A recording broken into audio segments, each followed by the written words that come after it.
Okay. How do the Skype people sound? Levels sounded okay to me. I think our volume is pretty good. What about you, Jaguar? Can you talk? Beautiful. Awesome. We're doing things now. He didn't. His mic's not coming through on stream.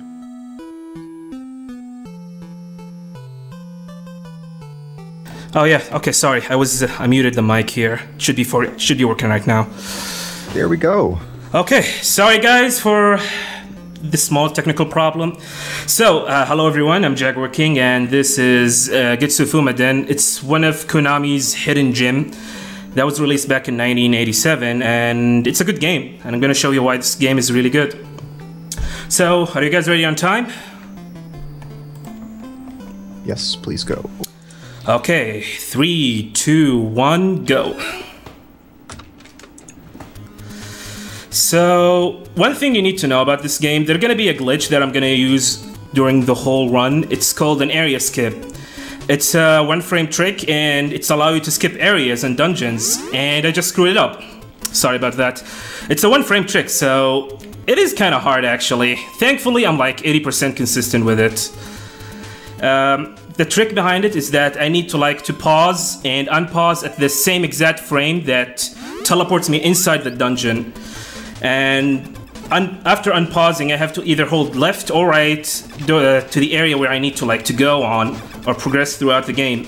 And this will allow me to skip the trigger, which is gonna teleport me inside the dungeon. So I entered this dungeons because we're gonna need to do some grindings and we're gonna collect some golds. I need to collect 200 gold by killing these pig-looking enemies, and because we're gonna need to buy some stuff in this game. First of all, I'm gonna buy an item. Drops. Yeah, the drops are really good right now. Two first-time drops, which is pretty uncommon for this game. Yeah, that's actually really good. So there are a bunch of items here. If you're enjoying the one-frame inputs to skip the levels, get settled in because you're going to see it about 40 more times. Yeah, you gotta be ready. You gotta ready yourself, because you're gonna hear that pause sound effect like multiple times during the run. So I just bought the sword breaker or block breaker, which allow me to break blocks. There are like several areas where blocks in it, mostly before fighting bosses and the behind items where you need to pick up items and stuff like that. So now I'm gonna go back all the way to the dungeon I was in, but instead of going it from the left side, I'm gonna enter it from the right side. And that's because we're gonna need to pick up an item called the war drum. And the war drum, this is the sword breaker. The war drum, we're gonna need it for a glitch, which I'm gonna explain it later, or I'm gonna let Author Blues just explain it for you guys. Yeah, so the basic premise of the glitch is that in this game, if you swing your sword and while your sword is out, you switch to any projectile weapon, your sword hitbox stays permanently in front of you, and in addition takes on the damage value of the projectile weapon you have, which is great because in this game, in order to have a stronger sword, you have to level up your experience in order to make the sword stronger. So to artificially give your sword the power of any other weapon of your choosing is extremely valuable. It removes pretty much all of the need for grinding out experience in this game. Yeah, that's true. So I just fought the first boss in the game, or the first guardian. There's like 3 of them during this run. Thankfully, I only need to fight one of them. By killing him, I can get the Devil Pass, which allow me to enter the Demon Cave later in the game. As I said before, there's like 3 of them. Thankfully, I only need 1 in this run. Yeah, typically you would need to get the Demon's Passes from each of the 3 Guardians in order to enter each of the 3 dungeons, and at the end of each of the 3 dungeons are the bosses that are protecting the wave swords. But what we're going to do is completely confuse the game in a way that you'll see coming up pretty soon, and basically access all 3 of the bosses just from the first dungeon. So he only has to actually get into the first dungeon, which is really easy to do. He's actually right next to the first dungeon right now. He could go there right now and we'd be completely done. And this would be like a 10-minute game. Right here you can see that he's just activated the sword hitbox glitch. So he's able to just run through the enemies, because when you damage them, their iframes actually also remove their hurt box. So now not only is he doing a small amount of damage to them, but he's also enabling himself to just run through without taking damage. So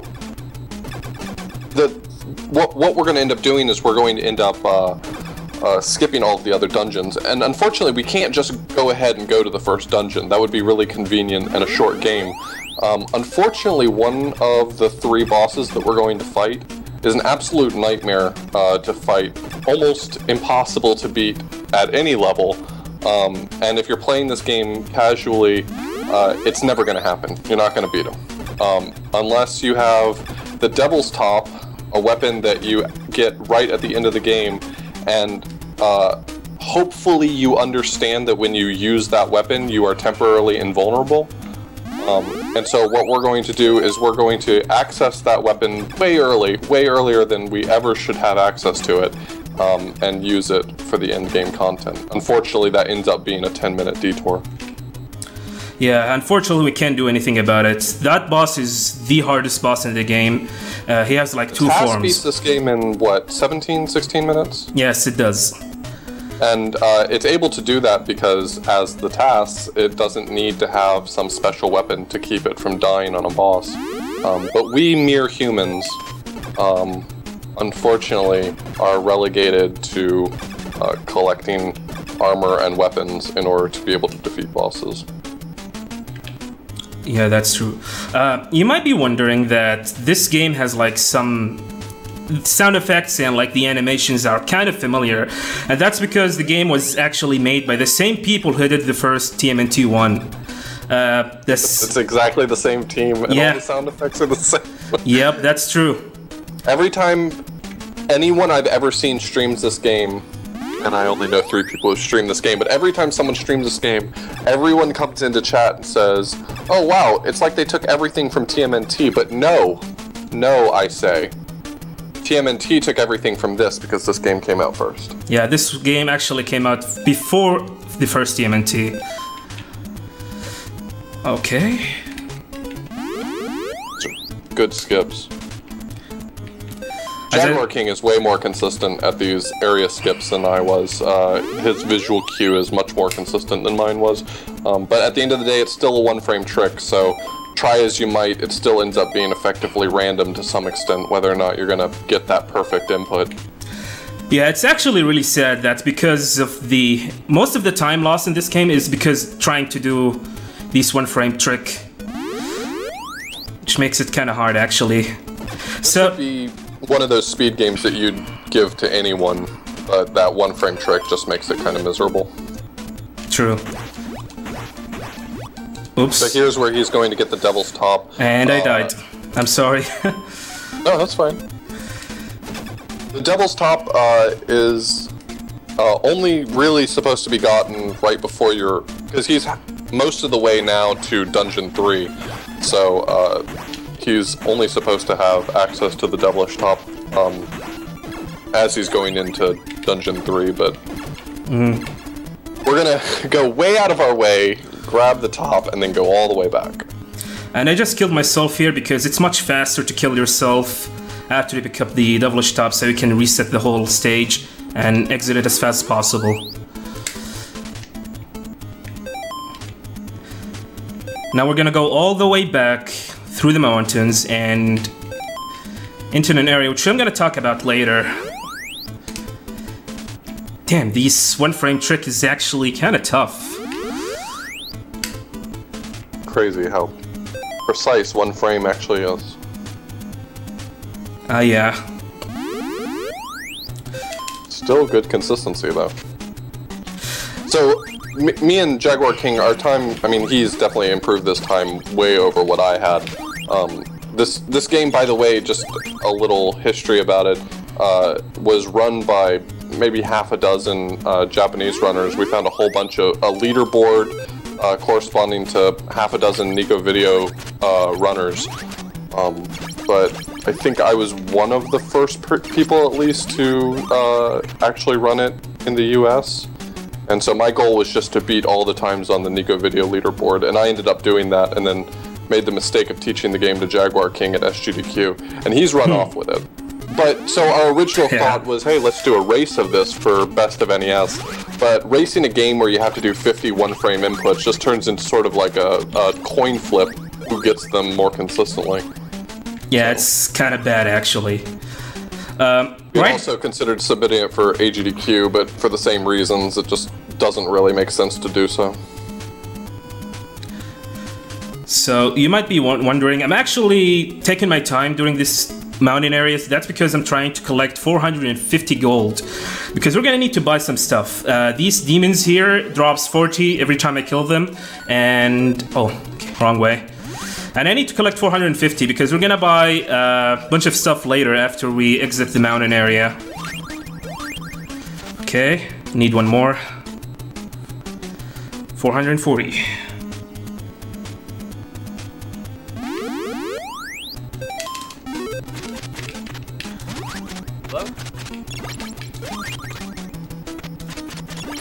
Okay, so now I have enough money. The drops in this game are kind of random. Sometimes the enemy drops gold. Other time they drop souls, which replenish your health. And sometimes they do not drop anything. So there's a little bit of randomness in this area. Okay.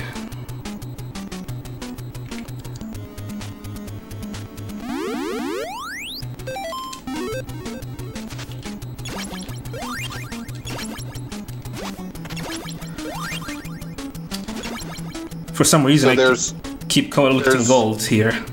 There's 2 items that you can purchase from shops that make a lot of sense for just general gameplay. There's a red orb and a blue orb, and the difference between the 2 items is that the red orb, its purpose is to destroy all enemies on screen in any of these side-scrolling stages. So when he goes into these side-scrolling stages, if he uses a red orb, all of them die instantly. That's kind of a good backup, sort of last-ditch item. And then there's a blue orb, which we haven't gotten there yet, but the dungeons themselves are actually 3D maze dungeon crawler style stages. And the blue orb is to defeat any enemy you encounter in the maze-like areas. But fortunately for us, the game's not very particular about whether or not you actually use the blue orb when you're in an encounter, so we're going to use that to great effect. Coming up here is a really interesting section. Right as you enter dungeons, the 3 dungeons in this game, there are these overworld enemies that move around. They sort of kind of half-track you, run around, and they're basically just an annoyance. They're sort of like the enemies that you would see in Zelda 2, where they move around, and if they encounter you, you go into a little side-scrolling stage, and when you exit it, you're done with the encounter. But we learned how, from the tasks, to sort of manipulate their movements in such a way that you can avoid all encounters. So. Okay. Here we go. There's a little bit of randomness in this section here. Definitely. Oh, you just got the bad pattern. Yeah, that's rough. I'm gonna try to fix it, but it's gonna be tough. Okay, got it. So that's actually went well. Yeah, that's great. So typically, if you were to just play through straight, the way enemies spawn, those overworld enemies spawn, you'll probably get 4 or 5, if you're really unlucky, maybe 6 encounters there. And through little small movements to manipulate the overworld enemies, Jaguar King just got no encounters, which is really great because each one costs you about 15 seconds minimum.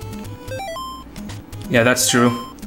It's really important to do it to get the correct manipulation if you want to do like a world record run for it. You can't afford like having to fight these enemies because you're gonna lose like 15 seconds in every counter.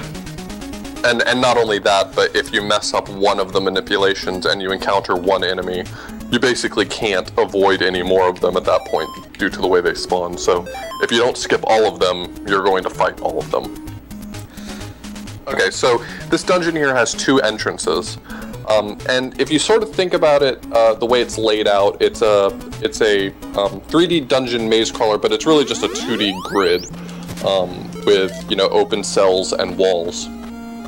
And so what's going to happen here is Jaguar King is going to use the blue orb actually outside of battle. Red orb, not the blue orb. Red orb, sorry. Yeah, the red orb. He's going to use it outside of battle. And it has the strange property of actually just taking a block of memory that's usually used for enemy encounter information, and it just zeroes out all of that data. Well, unfortunately, if you're outside of an encounter, the data that it zeroes out is actually the layout of the maze.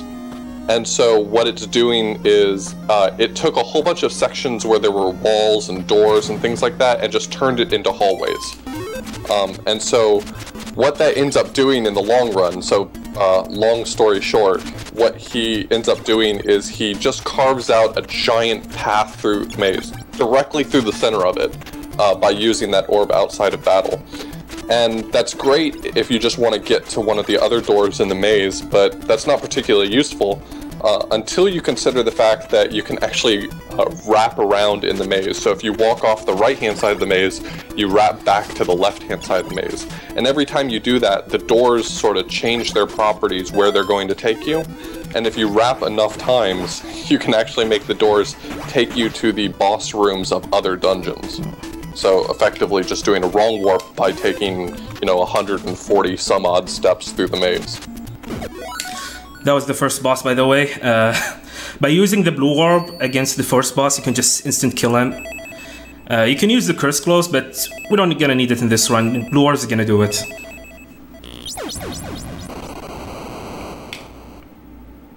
Yes, in short, this game is broken. That's a good way to put it. There's almost no part of the speedrun that looks at all like you were casually playing it. Yeah, that's true. So basically, after I beat the first boss, I need to go back all the way to the main island, but we're gonna do the same trick as I did to get to the second boss and third boss in the same cave.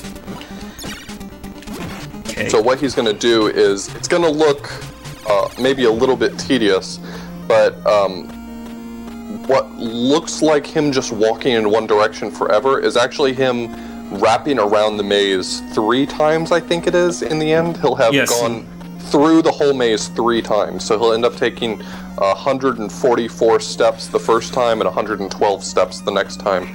And that will take him to the same doors as the dungeon he's already in, but because he's wrapped around the maze and kind of messed up some memory values, they now take him to the boss rooms of other dungeons. Yeah, so what we're trying to do basically is just wrong warping to the stage where the second boss is and to the stage where the third boss is by writing some like memory values. The memory values we're gonna need is 144 for the second boss and 112 for the third boss. And I need to be careful because if I happen to mess up and entered an invalid value, I might end up like soft locking the game or crashing it. So, but thankfully, there's one room you can enter that you can't get back out of, which is kind of interesting. Yeah, that's true. So now I made it to 80. Now I'm gonna go to 144.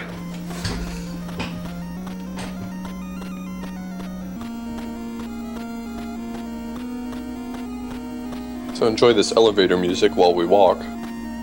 True. So the first boss he fought is the only boss that, I mean, you have to imagine that it's an intentional design decision, but the first boss can be instantly killed by both the curse clothes and the blue orb item. So the first boss is a joke as far as we're concerned. The second boss that you're going to see next is a giant samurai with spinning swords around him.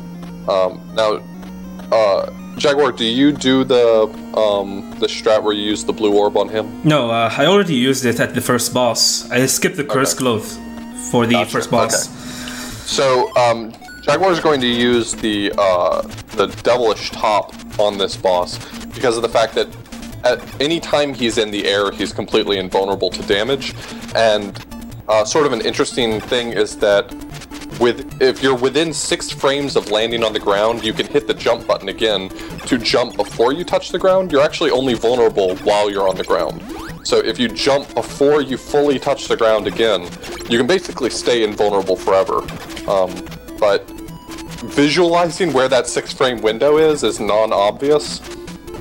So it's really, really, really easy to miss that window and actually get your feet solidly on the ground where enemies can just wail on you. But, so what he's going to do here is he's going to stand inside the boss and just keep using the devilish top over and over and over, and just pray that he doesn't stand on the ground long enough to actually take any damage. Yeah, this is the reason why I picked up the potion, bought the potion from the shop earlier. So he should be taking very serious damage here. The boss does an incredible amount of damage, and if he wasn't going to kill you, all of his spinning swords were as well. Or all of his spinning swords would instead, but the devilish top, thank God, you're completely invulnerable while you're in midair. Yeah, I screwed up the boss a little bit, but that's okay. So now we're done with the second boss. We're gonna do the same trick as I did, and we're gonna go to memory value 112 for the third boss, and he is the hardest boss in the game, actually.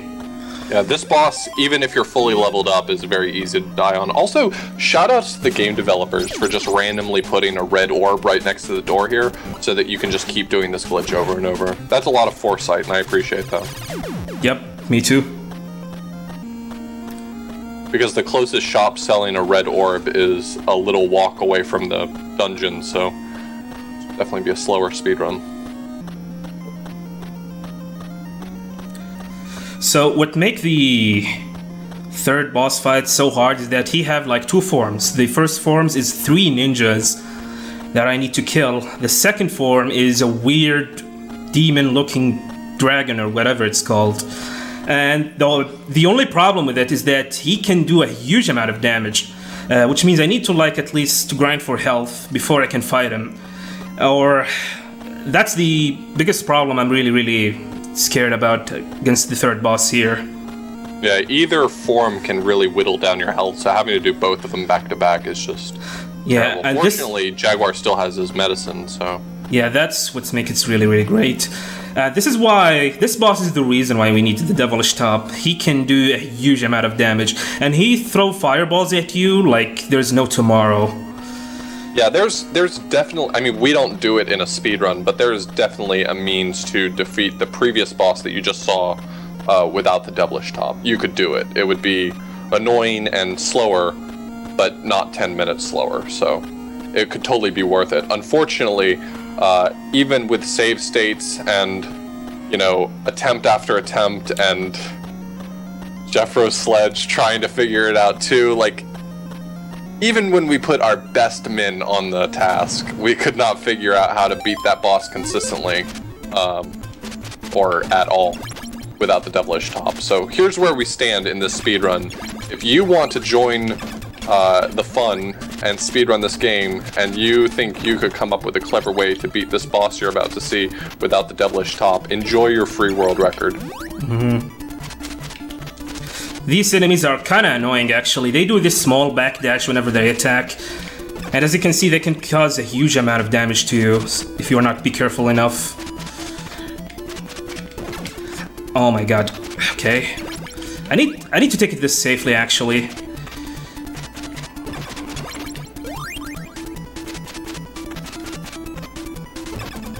Besides, this is my last life. If I died, I'm gonna like exit the whole maze and start all over again. Yeah, game overs in this game aren't the end of the world. You lose half of your money and you get kicked out of whatever stage you're in. Unfortunately, when you're on a boss level, you get kicked out of the entire dungeon, so that whole 112 step walk that we did, do again. Here we go. This is the boss.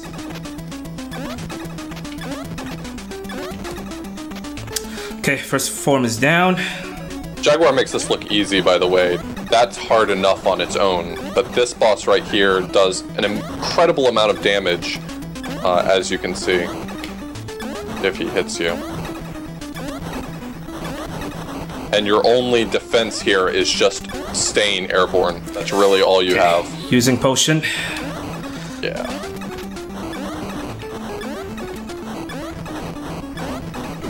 Got it. Nice, Phew. well done. That's a really scary boss. All it takes is just not getting the jump within that 6-frame window one time, and it can snowball so quickly. Yeah, true. So now we have gotten all 3 swords. By the way, the 3 swords here are called Hadouken, by the way. Mm-hmm. Yep. Now we're gonna go all the way back to the main island and enter the White Dungeon and into the final boss. It was very kind of the developers as well to place the final dungeon right next to the first dungeon. It made our lives so much easier in this speedrun. Yeah.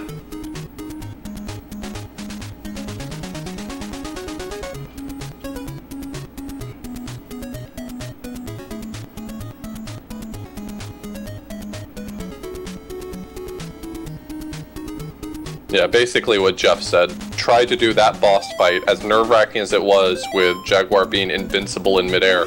Now trying to do it for about, you know, the boss would probably take about 5 minutes. Try to do it for 5 minutes with no invincibility. Yeah, it's kind of tough. I can't even imagine the sort of person who would be capable of pulling that off.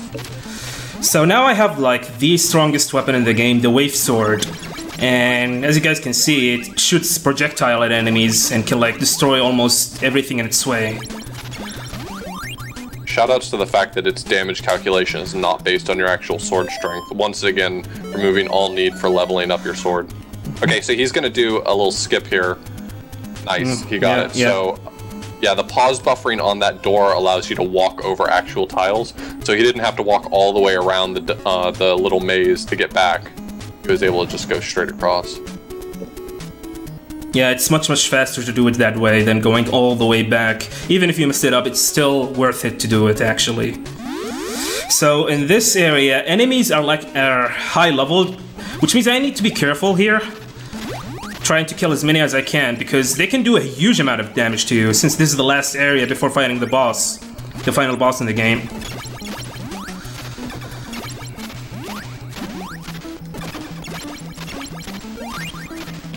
Okay. Alright. Okay, I'm gonna do the same trick as I did before, here. Okay. Come on.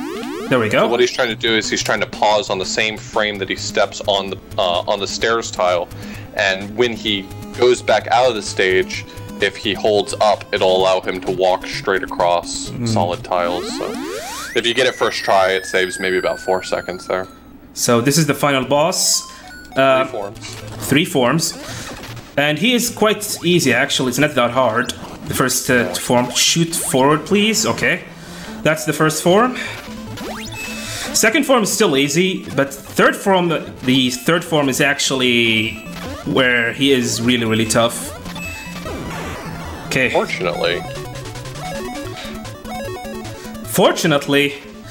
these fireballs he shoots at me have a huge hitbox, but fortunately I can like equip the magic coin and this give me a shield and shield me from his fire, his projectile. The problem is... For some reason, they actually allowed that weapon to defend you against the final boss. That has to be a huge oversight. Yeah, the problem is, this caused a huge amount of lag to the game. Sometimes your inputs got eaten really easily because of that. A cleverer person than us might figure out how Okay, get ready for time. And... time. Okay, that was actually a good run. It's a great run.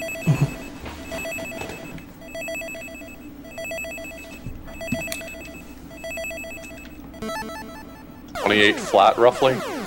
28, maybe. Yeah, that's a great run. Yeah, I'll take it. Definitely take it.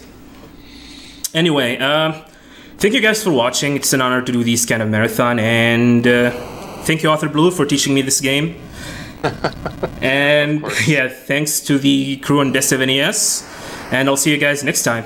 Peace, everyone.